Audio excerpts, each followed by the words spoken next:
everyone and welcome to today's video, which is my November reading wrap up. I can't believe November's already done. We've got 1 month left of the year. It's absolutely crazy, but I managed 5 books this month. Although the month isn't over yet, we still have 5 days left, but I am filming this a little early this time because I am in Japan as we speak. So I had to film my little wrap up now, otherwise I wouldn't have been able to get one out to you all. But I only read 1 book that I actually have a physical copy of. The rest I borrowed from the library or listened to on audio. So not great for my goal of reading my TBR, but I mean, we found some good books, so let's talk about them all. And of course, as you know, if you've been keeping up to date with all my monthly wrap-ups, I've been slowly going through the Spy Family series, so I did read volumes 7 and 8 this month. And as always, they're such a great time, so I could not ever rate these bad, I don't think. So I gave Spy Family volume 7 a 4 stars, and then Spy Family volume 8 a 5 stars. They're just so good. All the time. I'm so looking forward to finishing this series. And then I read another book from a series that I've been borrowing from the library, which is the 3rd book in the Lockwood & Co series. This one is called The Hollow Boy, and I liked it, but a new character was introduced and I don't know, like the dynamic shifted obviously because of the inclusion of this character. It's interesting to see, let me just say that. But I was a little shocked because we've just had Lucy, George and Lockwood the whole time, and now we've got another person. So I was like, whoa, what's happening here? But I enjoyed it, and this one I actually did not know what was going to happen at all, because when I was reading the first 2 books in the series, I'd already watched the first season of the Netflix show, which is still disappointed that got cancelled, but that first season of the show included the storylines for the first 2 books. So this story was all new to me, so I really enjoyed that, not knowing what was going to happen, and it was really good. So I ended up giving this one a 3.75 stars. I feel like the next one might be a little better now that we're like kind of used to the new character. And then the next book that I read was The Ballad of Songbirds and Snakes. I love it.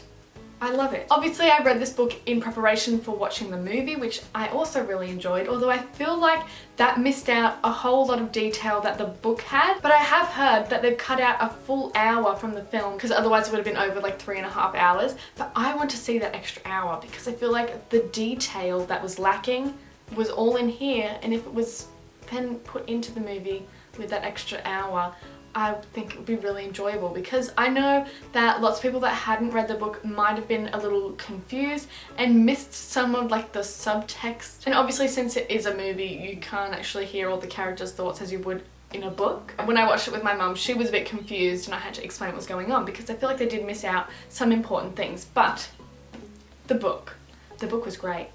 I love it. Love it so much.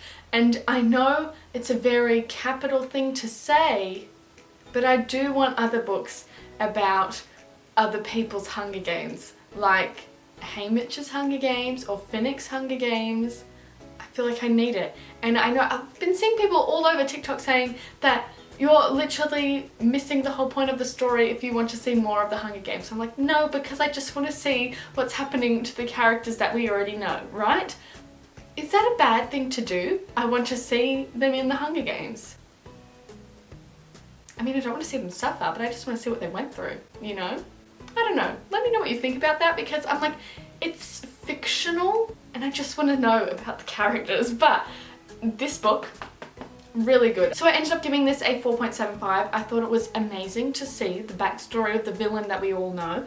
And my gosh, how he switches from somewhat caring about Lucy Gray to like murderous. It was interesting to see, let me just say that. And then the last book that I read this month, I read on audiobook, and it was Kiss Her Once for Me. This is a Christmas book, and I ended up giving it a 3 stars.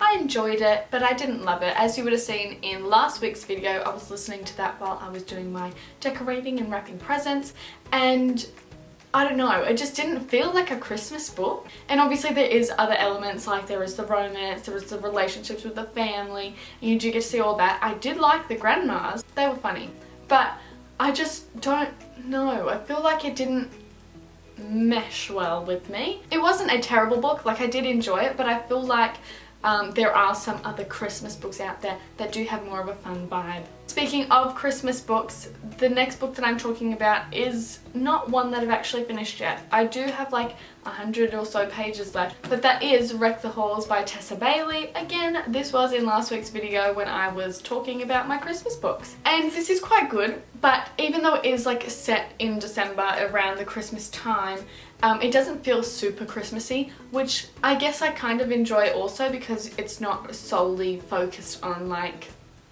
Christmas. You do get another storyline where it's kind of like a reality TV show kind of scenario. And this book follows the children of these people that were in a band, but the band broke up. So we have both their mothers were band members together, and there was this big fight and they don't talk anymore and the band is broken up. But the two kids are trying to, they're not kids, they're 30, but they're trying to get the band back together whilst on this reality TV show to try and get the reunion to happen like close to Christmas. I think it might be Christmas Eve or something. And so far it's really good. Obviously, because the main focus right now is like them getting the band back together, and there's also some romance in there as well, that we don't see too much Christmas, but I'm assuming we will later on once it gets closer to the hopeful reunion and Christmas Day. But this is quite good, and I think that the characters are also quite funny. Not really beat, but Melody is quite funny. I think she's got like a good sense of humour. So that is everything that I've read so far in the month of November. Obviously, if I do finish some more books this month that I haven't talked about in this video, I will talk about them in the beginning of my December wrap up next month. So I do plan on actually reading quite a bit because I will be on the plane for like 8 hours. I'll bring my Kindle and I can be reading. But otherwise, I hope you enjoyed this video, and if you did, don't forget to give it a thumbs up and subscribe down below so you don't miss any new videos from me. I do post every single Saturday, so you do not want to miss it. But if you've read any of these books, don't forget to let me know what you thought of them in the comments, and I'd also love to know what you read in November. But that is the end of the video. Thanks again for watching, and goodbye!